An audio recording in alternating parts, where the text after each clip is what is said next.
अस्सलाम वालेकुम नाज़रीन, बलूचिस्तान ऑनलाइन के साथ मैं हूं आपका होस्ट अब्दुल्ला मक्सी। आज हम बात करेंगे बलूचिस्तान में बारिशों से होने वाली तबाहकारियों के हवाले से।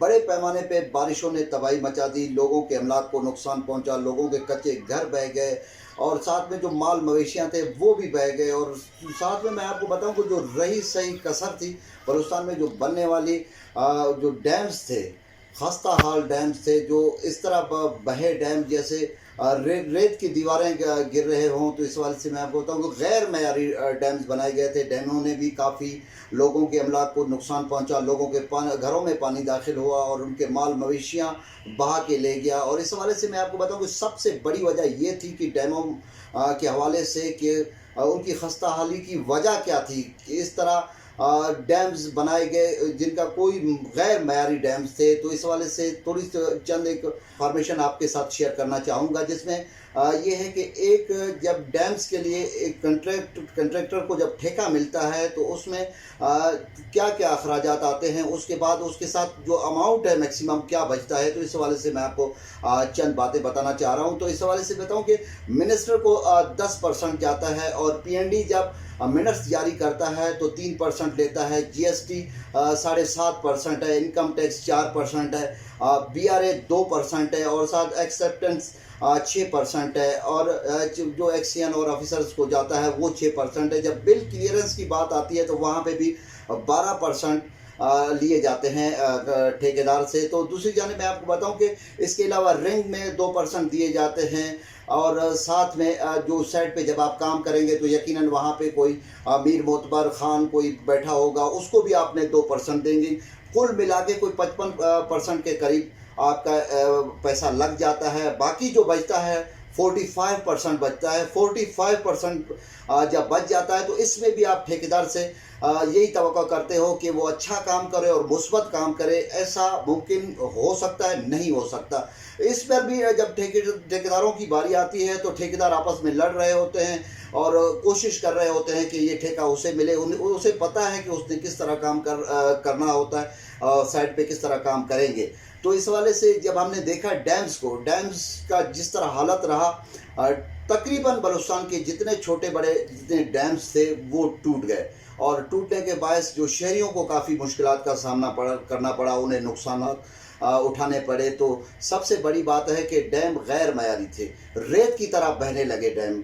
तो उनका कोई भी वो नहीं था, चेक एंड बैलेंस नहीं था। यकीनन ऑफिसरों ने जब पैसे खाए हो तो वो चेक एंड बैलेंस कैसे रख सकते हैं। ये 100 जो डैम्स का मंसूबा था उसके तहत मुख्तलिफ अजला में डैम्स बनाए गए थे। हमारे साथ मौजूद हैं इस टाइम सीनियर तज्जियाकार हैं और मंजूर बलोच साहब, उनसे बात करेंगे। वो तमाम मामला को देख भी रहे हैं बलूचिस्तान में हालिया जो बारिशें हुई, बारिशों की तबाहकारियों के हवाले से उनसे बात करेंगे और जिस तरह डैम्स टूटे उस हवाले से बात करेंगे। तो मंजूर, अस्सलाम वालेकुम, हम आपको अपने प्रोग्राम में खुशामद कहते हैं।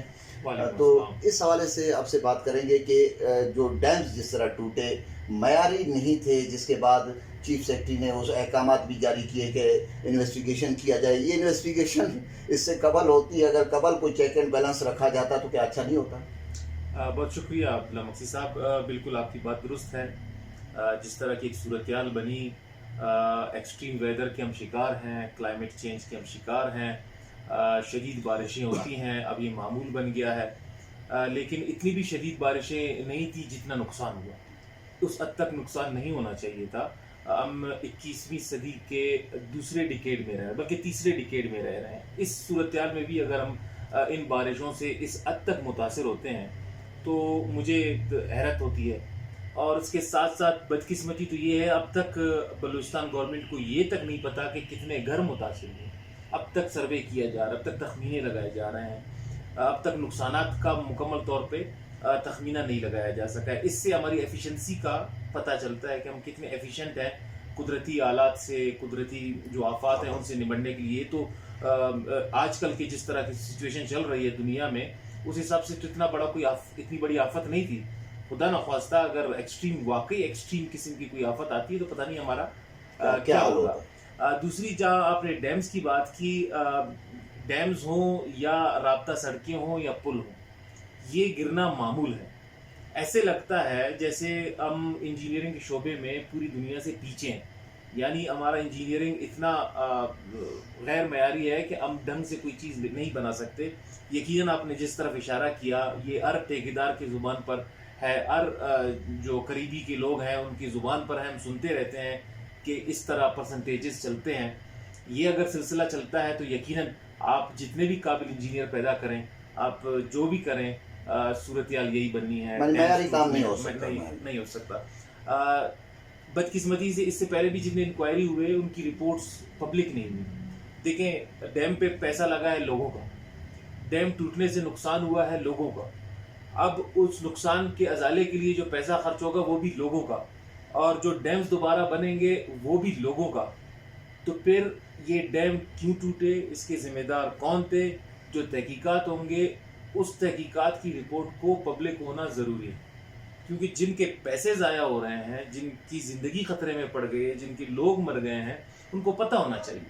بدقسمتی سے ہمارے ہاں جو انکوائریز ہوتی ہیں, جو تحقیقات ہوتی ہیں, وہ ان کی رپورٹس پبلک نہیں ہوتی until unless کہ اس میں کوئی اس طرح کی چیز نہ ہو جہاں مفادات کا ٹکراؤ ہو. تو ایسی صورتحال میں یہ سمجھتا ہوں کہ اس مرتبہ چیف سیکریٹری نے فوری طور پہ انہوں نے ایکشن تو لیا اور انکوائری کے لیے بھی کہہ دیا. میں یہ سمجھتا ہوں کہ اس رپورٹ کو پبلک ہونا چاہیے تاکہ لوگوں کو پتہ چلے. پیسے تو اچھا منظور, ایک چیز آپ نے دیکھا کہ جیسے جو سرکاری گورنمنٹ کے جو ٹیکسز ہیں, جیسے جی ایس ٹی ہے 7.5% ہے, انکم ٹیکس 4% ہے, بی آر اے ہے وہ بھی گورنمنٹ کا وہ ہے, وہ تقریباً 2% ہے, اس طرح ایکسیپٹنس ہے وہ 6% ہے. یہ تو سمجھ آتا ہے نا, کیونکہ اس کا باقاعدہ رسید یا کوئی وہ بل جمع ہوتے ہیں. ٹھیک ہے, یہ آپ کے خیال میں زیادہ نہیں ہے؟ ایک سوال یہ ہے آپ سے. اور دوسرے یہ ہے کہ باقی چیزوں کو تو دیکھیں ہم نے تو اپنی زبانی کہہ دی نا, اپنے ذرائع سے کہہ دی کہ اتنے یہ لے رہے ہیں, اتنے یہ لے رہے ہیں, تقریباً 55% جو ہے نا ان ٹیکسز اور ان بے ادبی معاف کہا جائے کرپشن میں چلا جاتا ہے, تو باقی ٹھیکیدار کے لیے کچھ نہیں بچتا. تو سرکاری جو ٹیکسز ہیں وہ بھی زیادہ ہیں, ان کے حوالے سے کیا کریں گے؟ ایک سرکاری کام ہے. دیکھیے, جو معاشی صورتحال ہے آپ کے ملک میں, اس میں جو انٹرسٹ ریٹ طے ہیں اسی حساب سے انکم ٹیکس, جی ایس ٹی وغیرہ یہ لگ جاتے ہیں, لگائے جاتے ہیں. یہ پیسے تو اگر ٹیکس کے ہی مد میں ہیں تو واپس حکومت کو ہی جاتے ہیں. جو باقی کمیشن والا معاملہ ہے یہ زیادہ نقصان دہ ہے. ٹیکس چاہے جتنا بھی ہو وہ اتنا میرے نزدیک وہ اتنا نہیں ہے. کمی ہو ظاہر ہے, اچھی بات ہے, لیکن جو سب سے زیادہ جو نقصان ہے وہ ٹیکس کی مد کے علاوہ جو پیسے جا رہے ہیں وہ سب سے بڑا نقصان ہے. جو سسٹم بلوچستان میں بلکہ پورے پاکستان میں رائج ہے, ایم پی ایز کے ایم این ایز کے ذریعے جو ہے وہ ترقیاتی کام کرنا, یہ بنیادی طور پر غیر آئینی ہے. آئین میں جو منتخب نمائندے ہیں ان کا کام صرف قانون سازی ہے, ان کا کام ترقیاتی منصوبوں سے بالکل نہیں ہے. یہاں کچھ ڈیم تو ٹوٹے, کچھ ایسے بھی ڈیم ہیں جو سیاسی بنیادوں پر بنائے گئے ہیں. کہ کوئٹہ سے ملک کا بھی ڈیم ہے جس میں پانی بھی نہیں آتا, یعنی اس کی لوکیشن کو اس طرح دیکھا گیا ہے کہ وہ سیاسی طور پہ تو فائدہ دیتی ہے لیکن ترتیب سے نہیں بنایا, میں نے ترتیب سے ہٹ کے بنایا ہے کہ اس میں پانی نہیں آتا. بالکل اسی طرح کی صورتحال. اور بہت سارے اہم ڈیم ہیں جو بن نہیں رہے. مانگی ڈیم آپ کا اتنا اہم ڈیم ہے, وہ 1960 سے اب تک بن نہیں رہا. اور میں خود مانگی ڈیم گیا ہوں, وہاں پر اتنا کوئی راکٹ سائنس مجھے نظر نہیں آیا. جو ایک درہ ہے اس کو بند کرنا ہے اور اسی سے ہی وہ ڈیم نے بن جانا ہے. لیکن بدقسمتی سے ہمارے ہاں ترجیحات مختلف ہیں. میں نے جیسے کہا کہ جو منتخب نمائندے ہیں جو اسمبلیوں میں ہوتے ہیں ان کا کام صرف اور صرف ترقیات قانون سازی ہے. ترقیاتی کام ان سے لے لینے چاہیے. ترقیاتی فنڈز دینا جو کہ ضیاء الحق کے زمانے میں شروع ہوا اور اب تک چلتا آ رہا ہے, پوری دنیا میں اس کی مثال نہیں ملتی. محکمے کام کرتے ہیں, ایکسپرٹس کام کرتے ہیں, نیڈ بیسڈ کام ہوتے ہیں معاشروں میں. ہمارے یہاں نیڈ بیسڈ کام ہی نہیں ہے. آپ کو پتہ ہے تقریباً 1000 سے زائد 1200 قریب جو آپ کا پانی ہے, برساتی پانی, وہ ضائع ہو جاتا ہے کیونکہ آپ کے پاس کیپیسٹی نہیں ہے. یہ 100 ڈیم جو پروجیکٹ تھا یہ بھی تاخیر ہوتے ہوتے یہ کچھ حد تک پہنچا اور اس کا نتیجہ یہ نکلا جس سے میں خود حیران ہوں. یہ ہونا نہیں چاہیے تھا. یہ ایک اہم منصوبہ تھا بلوچستان کے لیے, جس سے یہاں پر جو پانی کا مسئلہ ہے وہ کافی حد تک حل ہو جاتا ہے, لیکن اس کا بھی فائدہ میں نہیں ہوا, الٹا نقصان. اچھا منظور, ایک چیز اب جیسے آپ نے کہا کہ حکومت کے پاس اعداد و شمار نہیں ہے, ہم نے واقعی دیکھا کہ کتنے گھر ٹوٹے, کتنی कितने लोग बेघर हुए हैं, कितने अब तक जो है ना खुले आसमान तले हैं, उनका भी कोई उनके पास डेटा नहीं है। एक पीडीएमए है, एनडीएमए ने कुछ राशन वगैरह भिजवा दिया, कुछ सामान भिजवा दिया, खेमे वगैरह भिजवा दिया। अब भी सूरत हाल ये है कि बलूचिस्तान के मुख्तलिफ अजला में लोग बेसर सामानी के आलम में हैं। अभी गुज़िश्ता रात आज शुरू है सिबी और मौलिका इलाकों में, वहाँ पे भी बारिशों ने काफ़ी तबाही मचाई हुई है। ठीक है, वहाँ पे लोगों को देखा कि अपनी मदद आप अपनी कैपेसिटी के तहत जितना काम करते रहे और लोगों अपने आप को महफूज करते रहे और अपने घरों से पानी निकालते रहे। यहाँ पे तमाम चीज़ें देखें कि रेस्क्यू है हमारे पास पीडीएमए मौजूद है। पीडीएमए की हालत तो हमने यकीनन आपने भी देखा होगा कि बहुत बुरा हाल।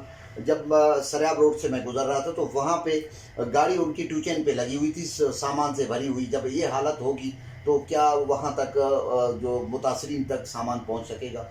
और पीडीए में इतनी कैपेसिटी नहीं है कि पूरे बलूचिस्तान के 32-33 अजला में जो है ना सामान मुहैया करे। तो इस टाइम भी गुज़िश्ता रोज़ सीएम बलूचिस्तान की आपने वो स्पीच भी देखी, उन्होंने भी यही कहा, यही मुतालबा किया कि हमारी कैपेसिटी नहीं है कि हम जो मुतासरीन की मदद कर सके। और दूसरी जानिब निगाहें इस टाइम वफाक पर हैं, वफाक क्या स्टेप उठाती है इस हवाले से, मज़ीद क्या इक़दाम इमदाद करती है। तो इस हवाले से आप क्या कहेंगे कि इस टाइम पीडीएमए के बस में है कि तमाम मामला को हैंडल कर पाए, जो मुतासरीन हैं उनको उनकी बहाली के लिए इक़दाम कर सके? मैंने पहले कहा कि ये तो एक आम सी रूटीन है आजकल के क्लाइमेट चेंज में। अगर खुदा न ख्वास्ता एक बड़ी कुदरती आफत आए तो हम पता नहीं क्या करेंगे, हमारा क्या होगा। ये सूरत हाल कैटर नहीं हो पा रही। इसका यही मतलब है कि कैपेसिटी नहीं है कि पीडीएमए ज़िला इंतज़ामिया के ज़रिए ही काम करती है।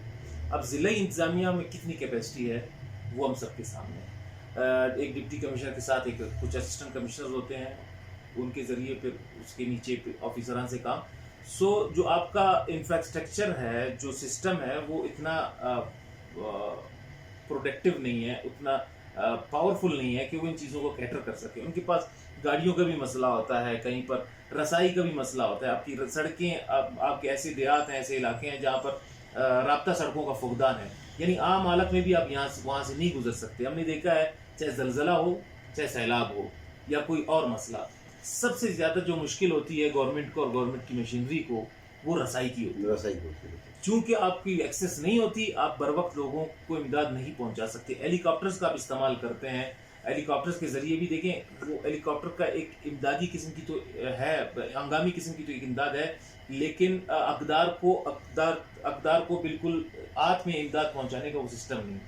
उस तरह जिस तरह एक्सेस आप करते हैं, फिजिकली वहाँ पे पहुँच के आइडेंटिफाई करते हैं लोगों को और उनकी फिर इमदाद करते हैं, उसमें बड़ा फ़र्क है। बलूचिस्तान को इन आलात से हटकर जब आम आलात होते हैं तो अपने रोड नेटवर्क को, अपनी कम्युनिकेशन को इतनी मजबूत बनानी चाहिए कि इस तरह की सूरत हाल में कैटर कर सके। दूसरी बात, जो अभी ये सूरत हाल पैदा हो गई है, वाकई बलूचिस्तान की जो मुआशी सूरत हाल है वो इस काबिल तो है नहीं। और यही वजह है कि हम देख रहे हैं कि बलूचिस्तान गवर्नमेंट के जो ज़िम्मेदारान हैं, वज़ीर आला बलूचिस्तान कल खुद सामने आए, उन्होंने वज़ीर आज़म की ज़ेर सदारत इजलास में भी इस बात को हाईलाइट किया और वो चाह रहे हैं कि वफाकी गवर्नमेंट ही कुछ करे, वो उनकी इमदाद करेंगे तो ही कुछ यहाँ पे बनेगा। इसके जो आने वाले असरात हैं इस सैलाब के, वो ही बड़े ख़तरनाक है। सिर्फ घर नहीं गिरे, आपके जो ज़रई जो सिस्टम है उसको काफ़ी नुकसान पहुंचा है। आपके तैयार फसलें तबाह हो गई हैं, उससे एक बागात को नुकसान पहुंचा है। अंगूर की फसल आपकी तैयार थी, वो तबाह हो गई है। एक किस्म की जो फूड इनसिक्योरिटी है वो भी दस्तक दे रही है। इससे पहले हमने देखा कि आपके पूरे मुल्क में खाद का एक बहरान पैदा हुआ और उसके साथ साथ नहरों में जिस तरह एक पानी की कमी थी, उससे चावल की फसल को नुकसान पहुंचा। मैं तो अंदेशा है, मुझे ख़तरा है खुदा न ख्वास्ता हम आगे फूड इनसिक्योरिटी में जाएंगे और वहाँ पे तो जब खुराक की कमी होगी, हम ऑलरेडी जो बलूचिस्तान है वो खुराक की कमी के हवाले से सबसे ज़्यादा मुतासरा सूबा है। यहाँ पर हमारे बच्चे जो हैं वो 70% जो है वो खुराक की कमी के शिकार हैं। मॉर्टेलिटी रेट जो है आपका सबसे हाई है। इस सूरत हाल के बाद पता नहीं क्या होगा। अब तो कुछ असरात आप ये भी देख रहे हैं कि जोब है, आपका कोलू है, कहीं पे गैस्ट्रो, कहीं पे हैजा, ये वबा जो है वो फैल गए हैं और ये भी खदशा है कि मजीद इलाकों में भी। उसकी भी वजह यह है कि हम बारिशों से पहले یعنی عام حالات میں بیغم ہو کے رہتے ہیں. بالکل. ہم اپنی صفائی کا نظام نہیں کرتے، ہم اپنے نالوں کو صحیح طریقے سے ٹھیک نہیں کرتے، ہم اپنا جو پانی کا سسٹم ہے وہ ٹھیک نہیں کرتے. ہم کھلے جو ندی بہتے ہیں اس سے لوگ پانی لے رہے ہیں. جب بارش ہوتی ہے تو گندگی پھیل جاتی ہے، آپ کا پانی بھی گندا ہو جاتا ہے، تو بیماریاں پھوٹ پڑتی ہیں، یعنی ڈبل خرچے. اچھا منظور، یہ بالکل آپ کی بات درست ہے کہ ایک ہفتہ قبل جب بارشیں ہو رہی تھی تو ایک ہفتہ قبل محکمہ موسمیات نے باقاعدہ اس کی پیشن گوئی کی تھی اور یہ بھی کہا تھا کہ غیر معمولی بارشیں ہوں گی، اور صوبائی حکومت کی جانب سے الرٹ بھی جاری ہوا. اور الرٹ جاری ہونے کے بعد ہم نے دیکھا کہ ڈسٹرکوں میں کوئٹہ شہر میں دیکھا کہ آپ کا ایک بھی کہیں پہ ضلع انتظامیہ کا اہلکار نظر نہیں آیا، نہ پی ڈی ایم اے اور دیگر جو ذمہ داران ہیں وہاں پہ کوئی نظر نہیں آیا. تو یہ بہت بڑی غلطی نہیں تھی ان کی، یا کوتاہی نہیں تھی آپ کے خیال میں کہ یہ قبل از وقت یہ تمام معاملات، تمام انتظامات کر لیتے؟ نہیں، آپ کی بات بالکل درست ہے. ہم قبل از وقت پلاننگ نہیں کرتے، ہم مارک آنے کے بعد پلاننگ کرتے ہیں. چاہے کوئی بھی صورتحال ہو، ہم نے جب یہاں پہ حالات خراب تھے تب بھی ہم نے دیکھا کہ سیکیورٹی کی صورتحال تب ٹائٹ ہوتی تھی جب کوئی واقعہ ہو جاتا تھا، اس کے بعد ہوتا تھا. مجھے یاد ہے اس بارش کے دوران جب پہلے دن بارش ہوئی کوئٹہ میں، جو تیز بارش ہوئی، تیز بارش تمنے کے ٹائم وزیر اعلیٰ کی جانب سے بیان جاری ہوا کہ تمام ادارے الرٹ رہے ہیں. بالکل. ابھی یعنی الرٹ وہ کا کیا جانے کے مطلب ہے بعد کہ آفس میں الرٹ رہیں؟ آپ کس ٹائم پہ یہ الرٹ رہنے کا، جو آپ کا جس طرح آپ نے کہا کہ جب پیشگوئی ہو گئی تھی محکمہ موسمیات کی طرف سے، محکموں نے الرٹ ہو جانا چاہیے تھا. لیکن یہاں پہ اور بھی بہت سارے مسئلے ہیں، اس پہ بھی کبھی پروگرام کر لیں گے کہ محکمے کو الرٹ رہنے کے لیے بھی کتنی مشکلات ہوتی ہیں. ان کو پیسوں کی ضرورت ہوتی ہے، پیسے وقت پہ ریلیز نہیں ہوتے، بڑے جھنجٹ ہوتے ہیں، بہت سی چیزیں ہوتی ہیں، بہت ساری چیزیں ہوتی ہیں. تو مجموعی طور پہ ہمیں اپنا رویہ چینج کرنا ہے، ہمیں اپنے رویے کو ٹھیک کرنا ہوگا. اب حالات وہ نہیں رہے کہ پہلے کی طرح. اب موسمی حالات آپ کو چیلنج کر رہے ہیں، آپ کے ساتھ لڑ رہے ہیں، آپ کے ساتھ ایک طرح سے مقابلہ ہے. اب موسمی حالات سے اور قدرت سے لڑنے کا انسان کی بس میں نہیں ہے، صرف وہ اپنا بچاؤ کے لیے آپ کو اپنا رویہ چینج کرنا ہوگا اور کچھ. تھینک یو منظور صاحب، ٹائم دینے کا بہت شکریہ. جی یہ تھے منظور بلوچ صاحب، سینئر تجزیہ کار ہیں اور بہت قریب سے دیکھ رہے ہیں ان تمام معاملات کو. بلوچستان میں ہونے والے تباہی کاریوں کے حوالے سے بھی وہ رپورٹ کرتے رہے. تو اس حوالے سے میں آپ کو بتاؤں کہ کافی نقصانات ہوئے، اب بھی لوگ بے سر و سامانی کے عالم میں ہیں. لوگ مطالبہ کر رہے ہیں حکومت وقت سے کہ ان کی مدد کی جائے، انہیں خیمہ، خوراک اور دیگر جو چیزیں ہیں وہ فراہم کی جائیں تاکہ وہ ان جو قدرتی آفت ہے اس سے محفوظ رہ سکتے ہیں اور ان کے جو ان کا کفالت ہو سکے. تو اس حوالے سے شہری مطالبہ کر رہے ہیں کہ ان کو فوری ریلیف فراہم کیا جائے. مزید تفصیلات اور آگے دوسرے پروگرام میں ملتے ہیں. اپنے ہوسٹ عبداللہ مکسی کو اجازت دیں. اللہ نے